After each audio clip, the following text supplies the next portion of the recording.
Why does human brain always go to past and suffer a lot? Do we have a solution for that? Very good question, first of all, because many people live in their past or they live in their future. Now, if I look at why do people live in the past all the time, or why they are haunted by the past, why they are not able to enjoy today's moment or today's gifts of life, they have everything around them, but yet they are having a hangover of the past. And that is because there are few reasons behind it. One being that they never made peace with the past. They did not interpret the past in a way that could help them to, forgive themselves or forgive the other person, whatever incident happened. Secondly, it could be because they are so impacted by it and they haven't worked on the inner work to release the memory and to forgive the whole incident. So sometimes it can be very traumatic, whatever the past may have been, and it can be of certain degree. It could be any reasons that might have come from their family or partner or work life or their personal issues that might have happened. So the past hangs over them, and they are either driven by guilt, shame, self-judgment, or feeling, you know, I was denied something or I was not being fair to. So those kind of memories and stories hold on to us. But did we work on it? Did we find how to release this memory and move on? Nobody taught us, okay, that you need to work on your past memories. So you need to forgive in certain scenarios, or you need to have compassion, or you need to do a certain ritual also, or a therapy that can help you to move on and not keep reliving the past. So there are different exercises and therapies and meditative therapies as well, not just psychological. So there are different ways of processing it and going into the release. It's like no more being ruled by the past or no more haunted by the past. And there's a new version that happens, a new version of you, a new perspective opens, a new paradigm of how we look at things now from a higher awareness.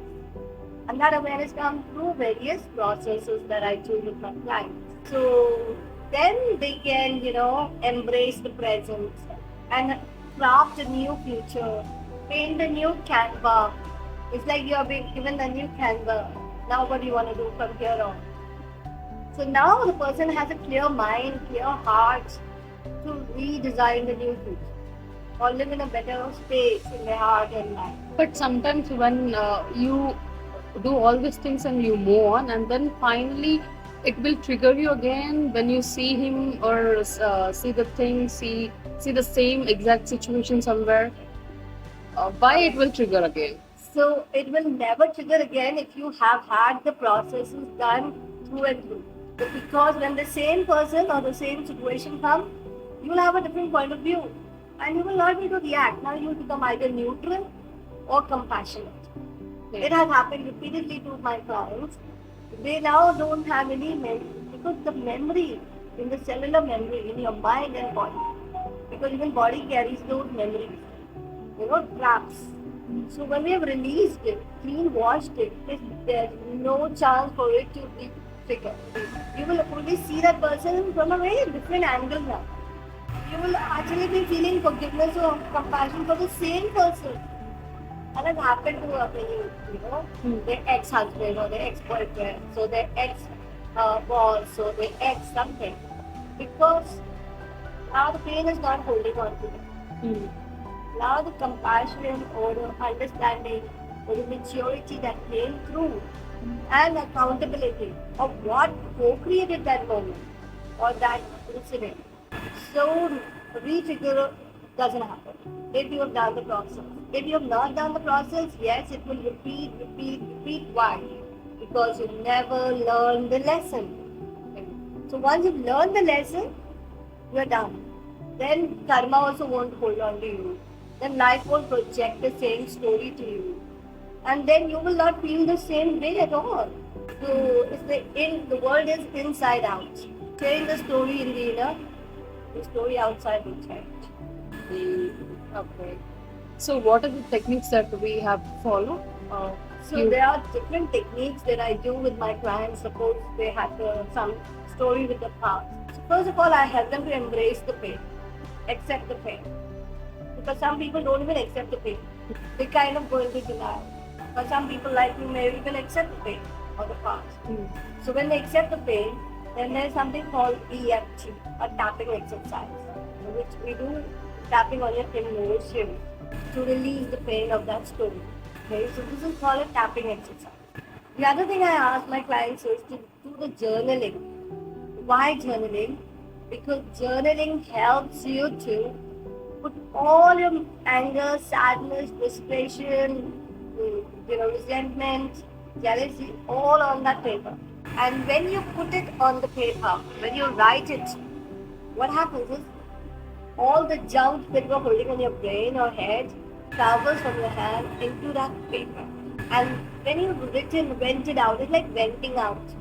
Venting out your anger, sadness, disgust, frustration without any, sorriness.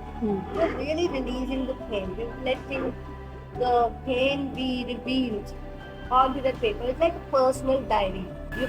You're writing, you did this to me. How could you do this to me? And this happened, and because of this, you did not even ask forgiveness. How could you just walk away like that? Let's say, for example. So the person has to narrate the story with the total emotion, vent it out in the paper. So that's known as journaling. But I go a step ahead. I also ask them to burn it. It's like a havan. It's like releasing the whole thing, okay, by burning it, giving it back to the universe. The next thing that a person can do is, I call it rewiring through affirmations, even by new story, telling ourselves a new story. But before this, forgiveness therapy happens.